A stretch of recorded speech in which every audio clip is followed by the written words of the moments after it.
Hi, ഇന്ന് നമുക്ക് പഴം മുട്ടയും വെച്ചുള്ള ഒരു റെസിപ്പി ചെയ്യാം. അതിനായി ഒരു പാത്രത്തിലേക്ക് ഒരു മുട്ട പൊട്ടിച്ചൊഴിച്ചെടുത്ത് അതിലേക്ക് 2 സ്പൂൺ മൈദ ഇട്ട് 2 സ്പൂൺ പഞ്ചസാരയും 1/4 ഗ്ലാസ് പാലും കൂടി ചേർത്ത് നന്നായി ഇളക്കി കൊടുക്കുക.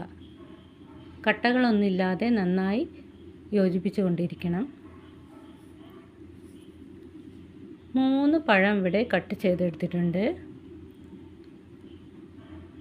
സ്റ്റൗ ഓണാക്കി ഒരു പാനിൽ അല്പം നെയ്യ് ഒഴിച്ച് ഈ പഴം ഒന്ന് ഫ്രൈ ചെയ്തെടുക്കുക.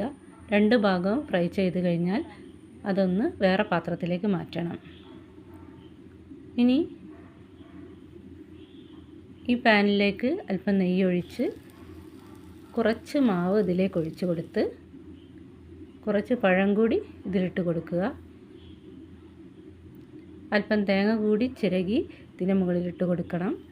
എന്നിട്ട് ഇതൊന്ന് മടക്കി 2 ഭാഗവും വേവിച്ചെടുക്കണം.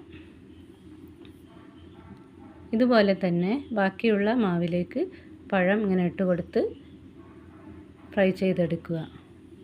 അങ്ങനെ നമ്മുടെ പലഹാരം റെഡി ആയിട്ടുണ്ട്. പഴവും മുട്ടയും പാലും എല്ലാം ചേർന്ന് നല്ല രുചിയാണിതിന്. ഇനി ഇത് നമുക്ക് കട്ട് ചെയ്ത് കഴിക്കാവുന്നതാണ്.